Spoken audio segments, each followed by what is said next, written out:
ராசிக்காரர்கள் சூச்சகமாக வணங்கக்கூடிய முருகப்பெருமான் இவர்தான். அதாவது சித்தர்கள் வழிகாட்டி இந்த முருகனை நீ வணங்கினா போதும், வாழ்க்கையில எல்லா வகையான சகல விதமான செல்வங்களும் எல்லா வகையான வெற்றிகளும் உன்னை தேடி வரும் அப்படின்னு சித்தர்கள் வழிகாட்டி வழிபட சொன்ன முருகப்பெருமான் யாரு? 12ஆம் இடம்.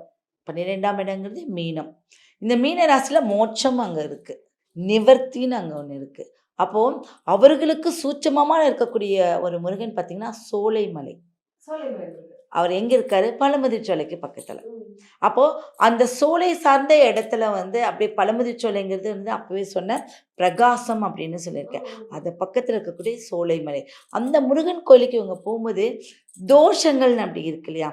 ராகு தோஷம், கேது தோஷம், கலஸ்தர தோஷம், பாலாரிஷ்ட தோஷம். அதில் முக்கியமா பாலாரிஷ்ட தோஷம்னு சொல்லுவாங்க. இந்த நம்ம ஜாதகத்துல பார்த்தீங்கன்னா 5 வயது வரை 12 வயது வரை தான் பாலரிஷ்டமம் பார்க்குறோம். இப்போ பாலரிஷ்டம்னா குழந்தைக்கு உண்டான தோஷம். ஆனால் 24 பாலரிஷ்டம் இருக்குது. சாகும் வரையே நம்ம பாலரிஷ்ட தோஷத்தில் இருக்கோம்.